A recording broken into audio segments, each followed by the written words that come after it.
and now I'm talking from a subjective standpoint because I prefer to stay objective, but and I think I say in my book I will venture off into the subjective in that I have always wondered, why did you do this? If this thing is a total fraud regarding OJ Simpson based upon a bunch of erroneous, trumped-up evidence and much of it that you're continuing to conceal, and this prosecutor, we don't even know where he took all of the exhibit evidence that he took out of the case file. But if you did all of this stuff and you got all of this stuff going on, what was the reason behind it? Why did you do this here? It almost seems to me like it was an experiment, okay, that if we're going to see what type of effect that generating racial animus can have in terms of being able to control the minds of the people. If it proves to be a valuable tool, then we have something that we can use in the future, okay? Now, that's what I was thinking about as far back as 1998, 1999, 2000, and bam, we had this thing hit on 9/11. Okay. 2001, okay. And I said, okay, wow, look at this. And then, you know, I don't put that with O.J. Simpson right there. But then we come But up. But there are connections, you know.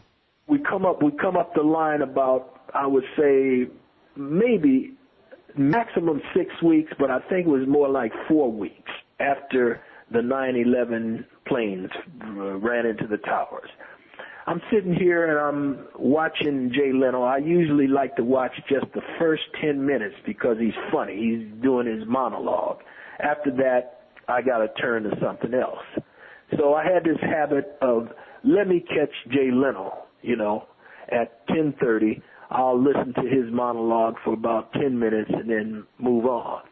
So this particular night, I'm listening to him, and he makes this joke about Osama bin Laden. Right. Now, nobody really knows what Osama bin Laden looks like at this time, okay? We've just been hearing the name Osama bin Laden, and Osama bin Laden had denied initially that he was responsible for doing the bombings. You know, that was the first thing. But then the people said, no, Osama bin Laden. So then I guess Osama bin Laden said, well, you know, since they're going to blame me, I might as well just go head on and accept it, you know. So everything became centered around Osama bin Laden and Al-Qaeda, okay?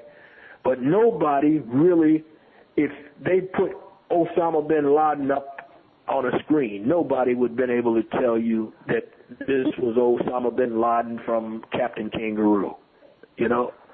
But on this night that Jay Leno was making this joke about how can these people catch Osama bin Laden? They can't even catch OJ Simpson, you know. Right. However he said it, you know, it was structured in a way to make people laugh. But the people gave him kind of a half-hearted laugh on it. But what was fascinating to me is that while he was telling the joke,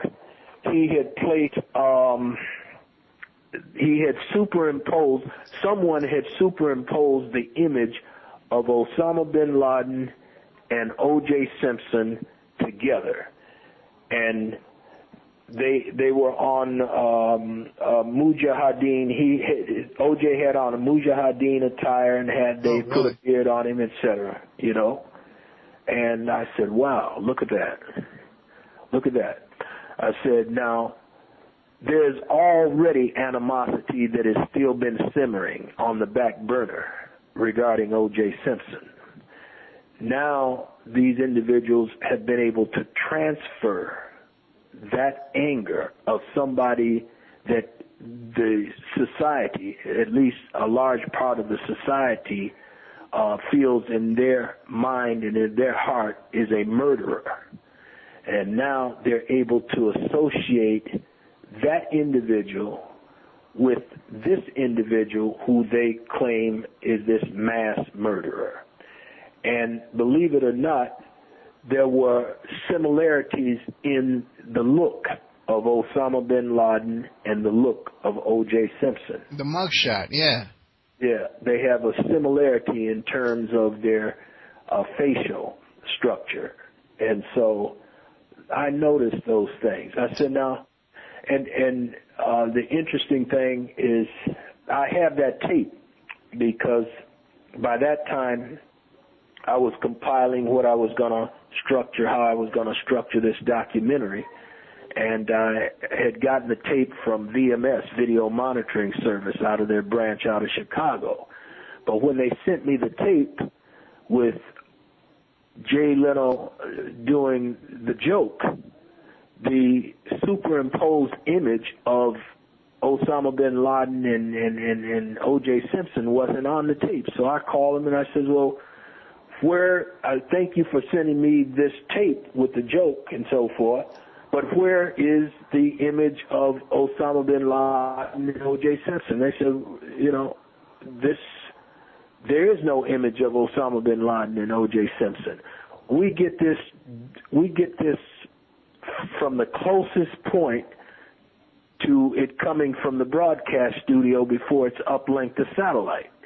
So, I said, well, is there another explanation? I mean, and every explanation that they gave me, they said no. So the only thing that I could come up with is that somebody downline decided that they would superimpose the image at the time that Jay Leno was telling the joke. Wow. So I don't know how to explain that, but that night on my television, on my network, and I think Jay Leno was on NBC, when that show aired and so forth, it was my assumption that not only did the joke go around the United States to millions of people, but that image of Osama bin Laden and O.J. Simpson together. And that was a powerful subliminal message. Well, Thomas, do you know that there's a direct connection to the O.J. Simpson trial to the 9/11 hijacking?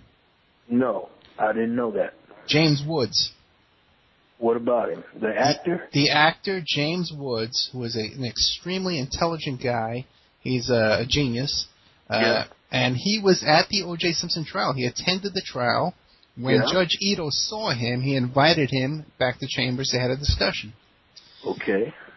A week before the 9/11 hijackings, James Woods was on a plane, and he reports, and he testified, and he reported this to the FBI. He was interviewed by the FBI, that he saw a practice run of Arab gentlemen trying to do standing up and doing awkward things on the plane, and he saw them acting strange in first class, and he says, wow, this is a rehearsal for a hijacking.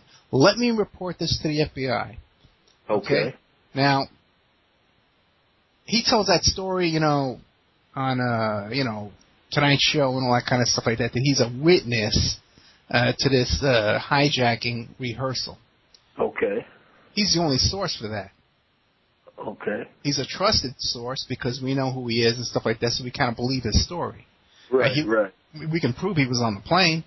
Did he really see this? Were there really 19 hijackers? I don't know. I don't know if I believe any of that stuff. Okay. But there is that connection there between the O.J. trial and the 9/11 hijacking story. Okay. Because of Woods going into the judge's chambers with Ito? Yeah. Okay. Well, I mean, let's call that an indirect connection, I'll accept that. But there's some other types of connections that are more fascinating. Okay, what do you got? I don't know. I don't know right off the top of my head. I have to go back into the one thing that we didn't get to, which I try to figure out why Cochran would go along with this thing. Yeah. Now, remember, I told you that it's the same reason that I don't want to do anything on this Las Vegas thing right now until I have the evidence in hand that shows that Galanter was in the parking lot or whatever, I don't like to put stuff out there, just put it out on the airways, because this stuff is so sensitive that people want to come over the top. They want to sue you. They want to do this and they want to do that. Even though they can't win the case, you got to come up with money to go defend yourself on some craziness, you know. But when you got that empirical evidence that shows that, hey, man, you got some explaining to do, okay? Now, when that was another thing that came up out of those filing of the phone records, somebody came back on the internet and says, well, didn't Johnny Cochran stipulate to those phone records as well in July? And man, that internet, that was one of the most valuable areas of information, was that discussion and heated arguments going on between the pro-Jays and the no-Jays. You told me the name of it. It was like, what was it, Alt-Fan OJ or something? Yeah, well, there was a bunch, on Usenet. There was a bunch of them. Alt-OJ, Alt-No-J, Alt-OJ, right. Pro-J. Right. There was like 10 of them. Right. But the fascinating thing about it is that I was always able to find that it was always somebody in the group that really was dropping subtle hints. It was right, like, and all those archives are gone now. They're all gone forever. Yeah. Well, we have a lot of that stuff. We downloaded a lot of it, so we have it. I have it in file cabinets in 3 states. That's great stuff. Yeah. But that's whenever I would pick up on something subtle like that, I would go back to source and I'd say, listen, can you pull the tape? I'd go back. I tell you, one of the great sources. I don't know if you're acquainted with him or not, but the guy that put the transcript of the trial on the internet, the Dutchman. Are you acquainted with the Simpson criminal case transcript website? Yeah, I am. His name was the Dutchman, right? That was his nickname. Yeah, he's the Dutchman, but I was trying to call his name. It's I want to say Van something, or Dutchmen usually have Van something in their name. Yeah, I do remember all that. Yeah, I haven't really gotten into this in a long time. But anyway, I thought that at one point in time, once we came on the scene pretty heavy and was delivering certain things, that they said, well, they must be getting a lot of this stuff, access to these transcripts from his site. So they try to shut his site down. Mm-hmm. The L.A. Superior Court or somebody says, well, these documents belong to us. They are proprietary documents that belong to us. You can't post them on the internet. But somehow or the other, he was able to get his site back up, and it has been valuable. It has been invaluable to us because, like I said, I had the source who was equally as invaluable that had the videotapes. And so I would go to the transcript website, and he had everything indexed on the transcript website. So if I punched in Johnny Cochran, right, blah blah blah, and then it give you the dates to Johnny Cochran. So here it is. Is that still available or no? It's gone. Yeah, still available, man. Still available. Anyway, when you look up Pelicano in the sidebars, okay. Because Anthony Pelicano, the private investigator who's in prison right now for having a C4 and wiretapping everybody in Hollywood, okay? I remember the allegations against him and that, yep. Right. See, now he was working for Bill Clinton at the time, digging up dirt on Monica Lewinsky. My understanding is that OJ Simpson played golf with Bill Clinton about 2 weeks before the murder or 2 months before the murder. He could have. Okay, yeah. So it seems to me, and there's a lot of talk about maybe that O.J. had hired Pelicano. Pelicano was a thug known to be going around slashing tires and stuff like that. But the thing is, when Pelicano's name came up at the sidebar, everybody involved, Marsha Clark, Darden, Cochran, and Ito, all said, oh, we don't want to mess with Pelicano. We're not going to say his name. We don't want to talk about him. They didn't want him on the stand, huh? They didn't want to piss him off. They didn't want to piss him off. Yeah. Well, the guy was working for Bill Clinton, man. At the time, he was wiretapping everybody, had dirt on everybody in town. You know. You know, it was really strange how a lot of that stuff was going on. I don't know.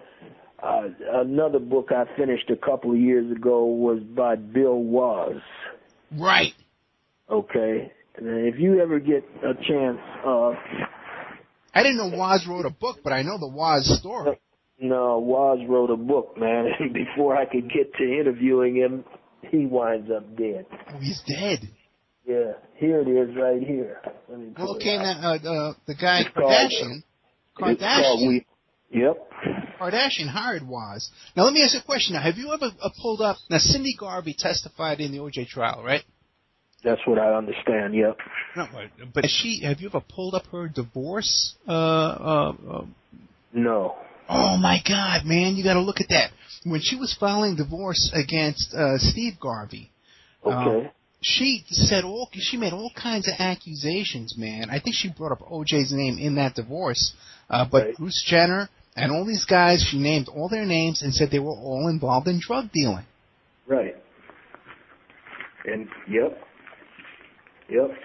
I'd love to get a hold of those divorce pleadings. Well, I don't know how you would do that, but I mean, you do your homework, and you may very well get that. Yeah, I know. Yeah. The thing about it is, I'm not surprised. I may look that up and check it out.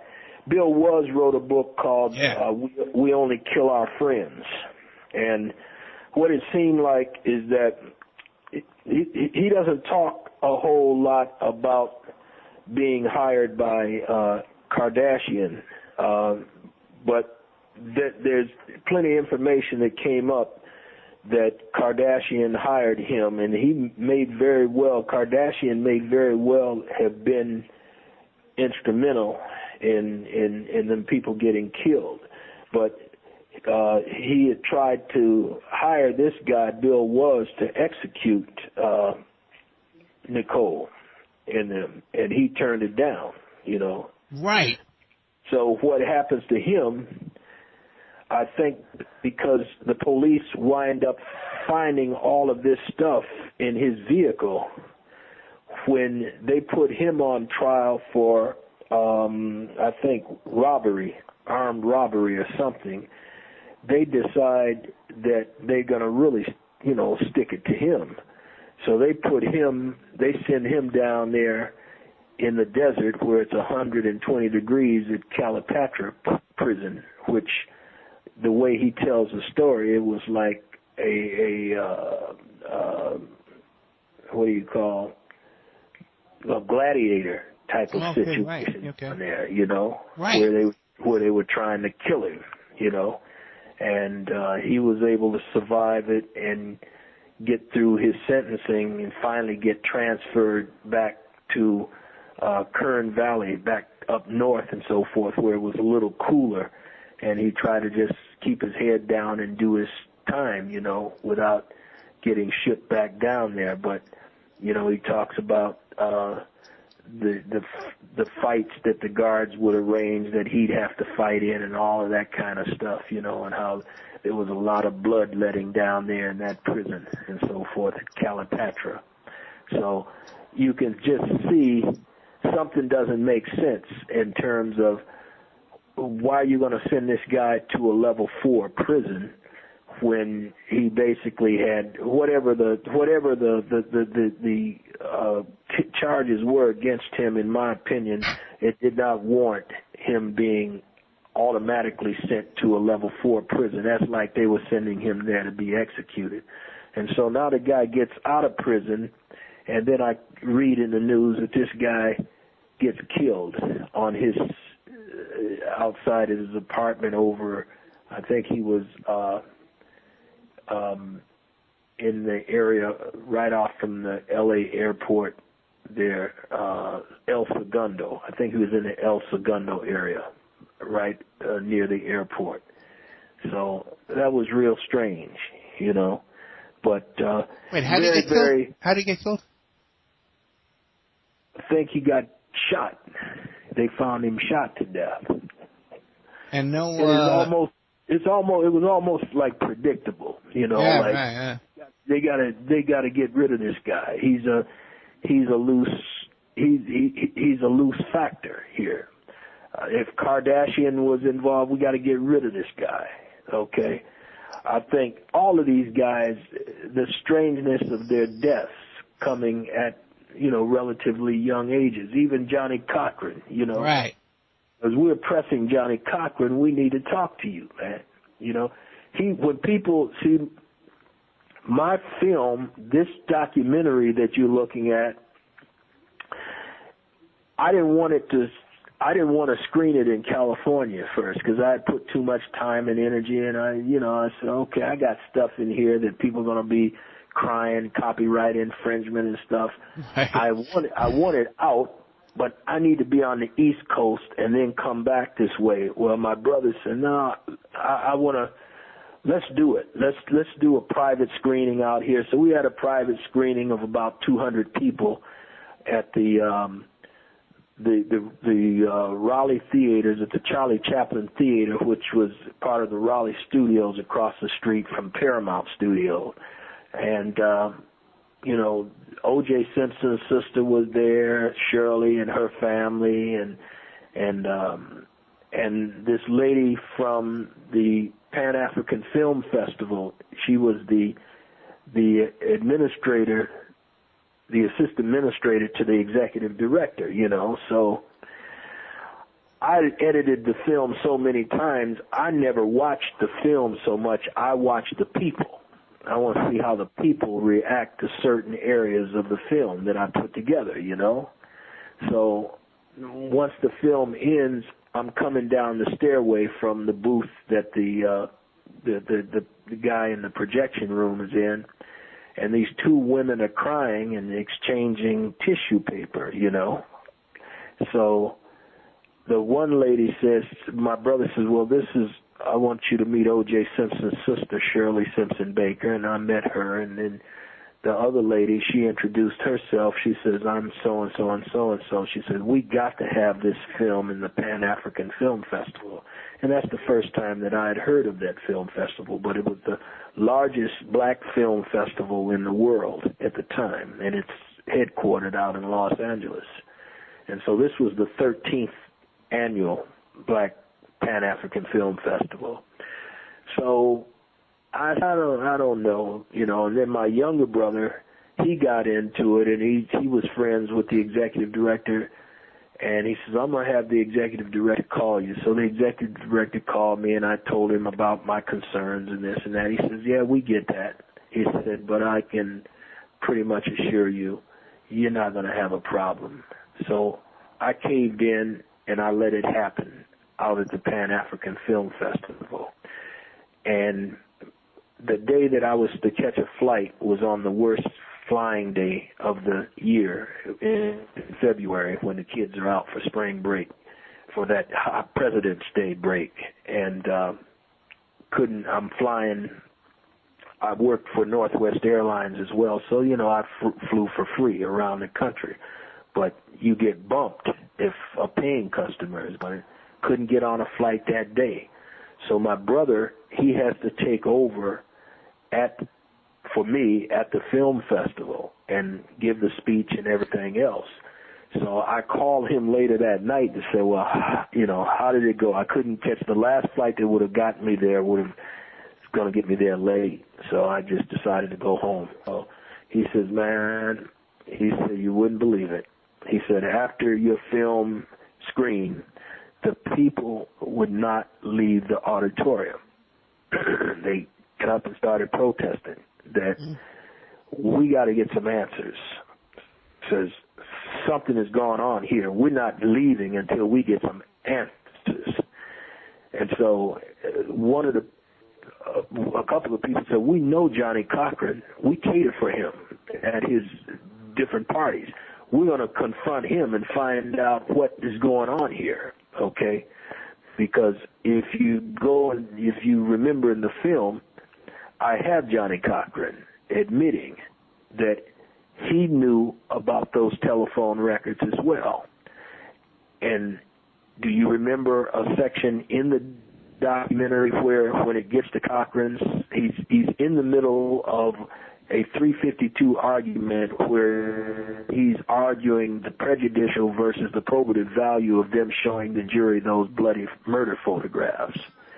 And in it he says, Your Honor, we don't need to show the jury these bloody murder photographs. They're so gory.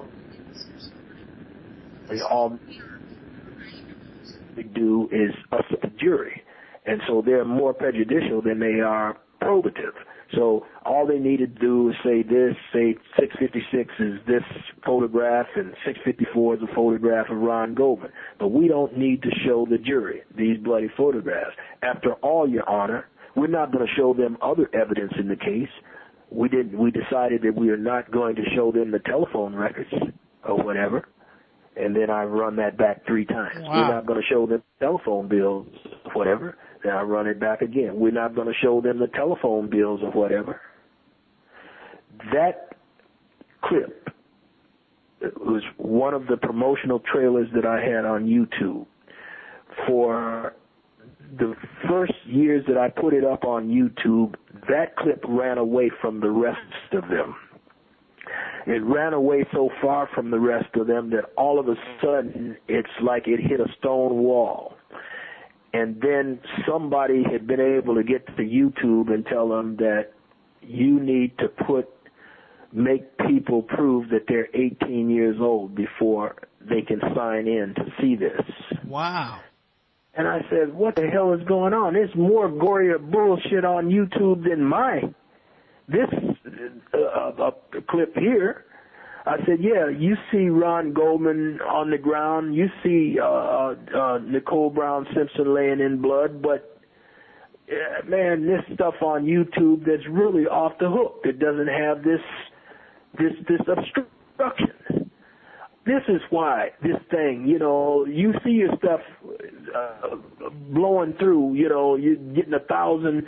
Is 100 today, 100 tomorrow, 100, 100, 100, 100, and then all of a sudden it just starts slowing down, and I couldn't figure it out. And then I found out, bam, it's got all of this stuff attached to it, where a person, if they want to see it, they've got to come in and type in how old they are and all of this kind of stuff, and then click this button. I said, now, I don't know who in the heck was able to get this put on my site, but this is what's killed it. So I uploaded it again, and it has never, it's up now to about 24,000, but it's just, kind of struggled along, but when I pulled it down years ago, it had gone to 30,000 before the rest of them even had come to 20,000. The others was like in the 15,000 category, and it was at 30 when this came up, And now, the one that really gains speed right now, and I don't know the fascination with it, but I think it's going to hit 100,000 this in the next few months here, is the one about Ron Goldman that I have. But 6 years ago, that wasn't a popular clip from my documentary.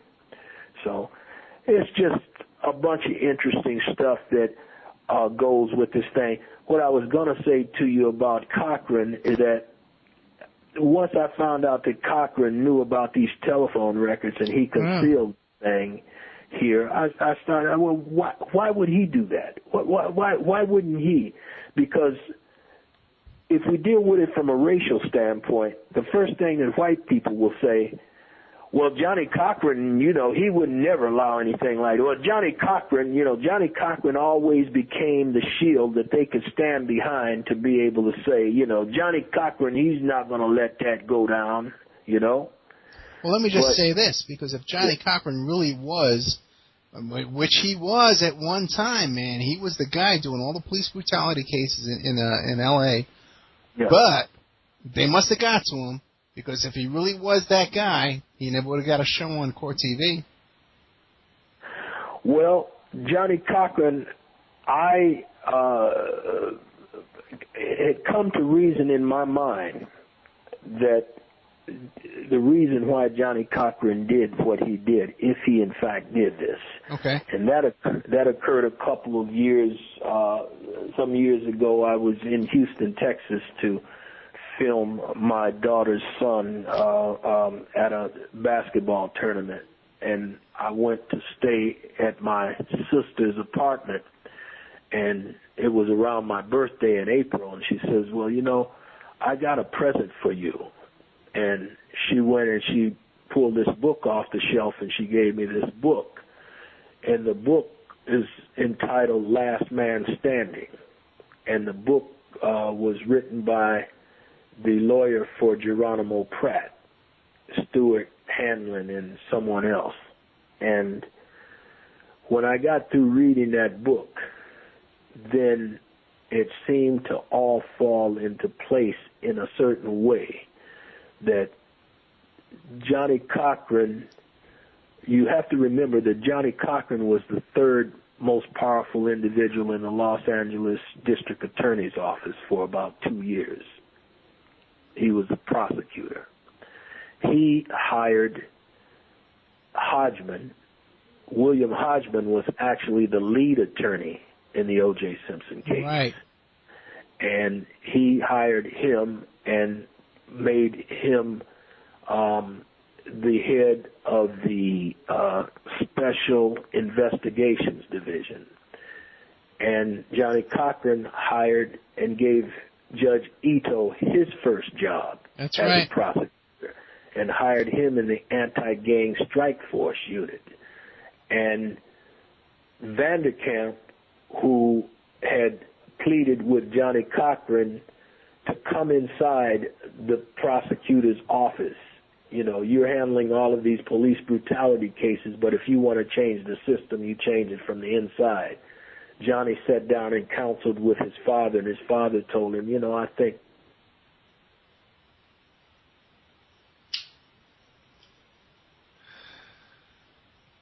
Did I lose you?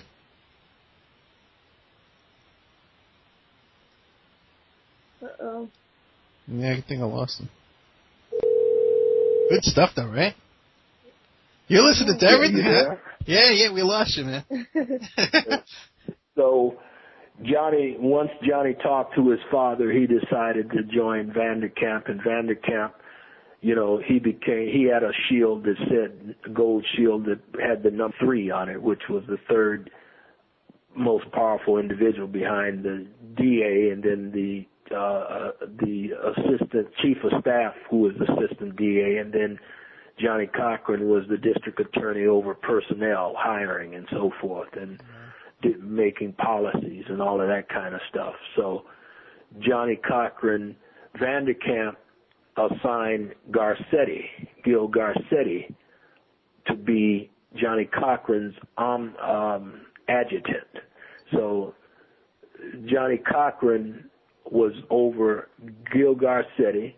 Johnny Cochran hired the lead prosecutor in the Simpson trial, Hodgman, and Johnny Cochran hired the judge, Judge Ito, to his first job as a prosecutor. Right, wait, so, let me interrupt for a second, because Hodgman, now why did Hodgman leave the case? He was going to prosecute the case. You know, my feeling is that I think if Hodgman was pressed against the wall, because I remember Hodgman, when the federal judge made us go back to the state court to make them put those telephone records back in the case file, and they said, now if this Judge Fiddler doesn't put the telephone records back in the file, then you come back to federal court, okay? And that was in 2000. So the day that we go to court, here's Hodgman. Hodgman is standing in an indention in the wall of on the 12th floor where we were getting ready to go in. You know, the bailiffs hadn't called us in yet. So people were milling about out in the hall, and I guess we had about 50 or 60 people who had come downtown with our people, you know, and they were black, white, Hispanic, a lot of people, And so in the midst of all these people standing outside, I see Hodgman, and Hodgman is looking over the group.